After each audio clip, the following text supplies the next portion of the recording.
మెదక్ జిల్లా చేగుంట మండలం చిట్టోజ్పల్లి గ్రామ పరిధిలోని 266/1 సర్వే నంబర్లో మొత్తం భూమి 755 ఎకరాలకు గాను గతంలో 1974 తర్వాత 1993 సంవత్సరాల్లో రైతులకు సీలింగ్ యాక్ట్ కింద పట్టా సర్టిఫికెట్లు ఇవ్వడం జరిగింది.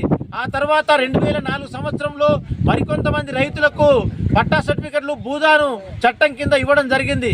ఈ రకంగా సర్టిఫికెట్లు ఇచ్చిన తర్వాత రైతులకు పొజిషన్లోకి వస్తే దేశ్ముఖ్ దొరలు ఈ భూమి మాదని చెప్పి కోర్టులో స్టెథోస్కో తీసుకురావడం జరిగింది.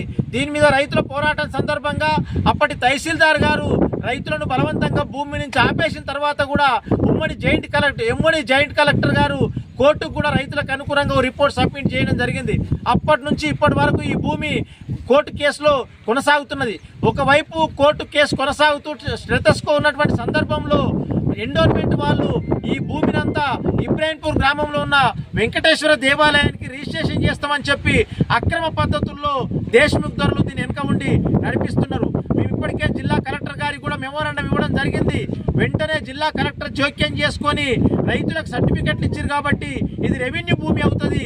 రెవెన్యూ భూమి మీద జిల్లా కలెక్టర్ జాయింట్ కలెక్టర్ కోర్టులో కొట్టాలి, ప్రభుత్వంతో కొట్లాడాలి. ఈ రైతులకు భూమి ఇవ్వాల్సిన అవసరం ఉంది. తక్షణమే ఈ రిజిస్ట్రేషన్ ప్రక్రియను ఆపాలని చెప్పి ఈ రోజు ఇక్కడ గ్రామంలో రైతులు సమావేశం ఏర్పాటు చేసుకోవడం జరిగింది. ఈ సమావేశం సందర్భంగా ప్రభుత్వాన్ని, జిల్లా అధికార యంత్రాంగాన్ని రైతుల పక్షాన్ని నిలబడాలని చెప్పి మేము డిమాండ్ చేస్తున్నాం.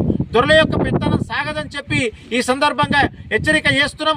ఒకవేళ కనుక ప్రభుత్వము, అధికార యంత్రాంగము దిగొచ్చి ఈ భూమి సమస్య పరిష్కారం చేయనట్టయితే భవిష్యత్తులో మొత్తం గ్రామ రైతులందరూ కలిపి ఈ భూమిని దున్ని పోరాటాన్ని కొనసాగిస్తారని చెప్పి హెచ్చరిక చేస్తున్నాం.